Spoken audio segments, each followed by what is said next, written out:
extraordinaire. And now, let's talk about this play uncle that continues to subsidize North Korea. Let's talk about how North Korea survives on the Russian dime. Now, North Korea is doing fairly well. Fairly well despite China's recent coal sanctions, which I just mentioned, and thanks primarily to Russia's lending a helping cash hand. Indeed, as cracks continue to deepen in the decades-old friendship between North Korea and Beijing, Russian President Vladimir Putin very cleverly has stepped in to fill in the Red Dragon's shoes. Russia has begun to quietly lay the groundwork that would strengthen its ties with North Korea, thus increasing its global political leverage should it need it. And just a couple of days ago, on June the 5th, statistical proof emerged that this relationship is already flourishing. So let me go over how Russia is keeping North Korea afloat in spite of international community tightening. Now, according to the USA Today, trade between Russia and North Korea increased by a staggering 73% during the first 2 months of this year compared to the same period last year. This boost sprang from an uptick in Russian-bound coal imports from North Korea after China issued sanctions against North Korea.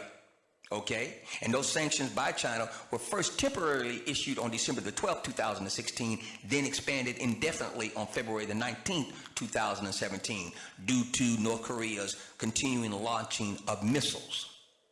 Specifically, Beijing's coal ban last December was meant to pressure North Korea into abandoning its nuclear weapons testing course.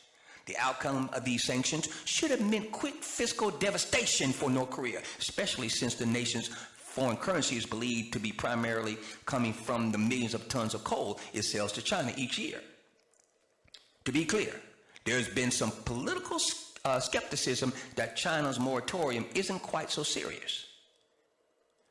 Furthermore, data was released on April the 13th that showed that China's trade with the Hermit dynasty actually grew 37.4% in the first quarter of this year from the same period in 2016. Chinese exports surged 54.5% and imports increased 18.4%. Again, in spite of North Korea's North Korea's coal import ban. Nonetheless, Beijing's coal ban, however nominal it is indeed, did damage the relationship between itself and North Korea. And now Russia has stepped in to fulfill China's role, ordering $22 million worth of coal, okay, with a value of around $4.3 million in lignite ordered as well.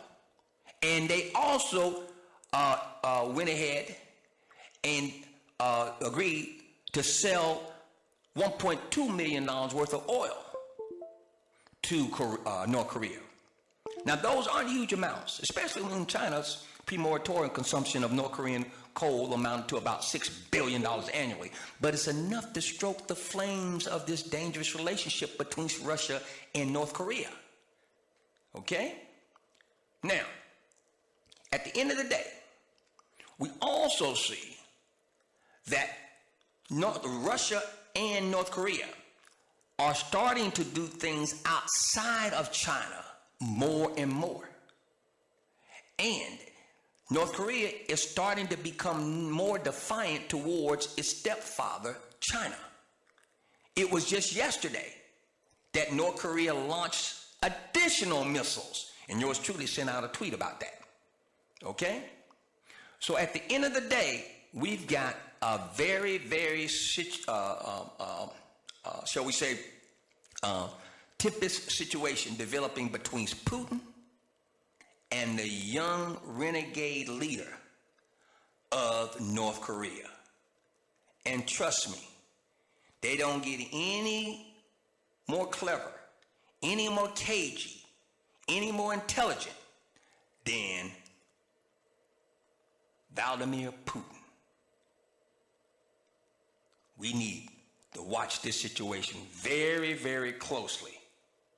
And we need to know how to get P.A.I.D from that situation. Now, I'm going to go over a little bit today with today's radio broadcast because I'm going to give you 2 ways to monetize this situation with regards to North Korea. But before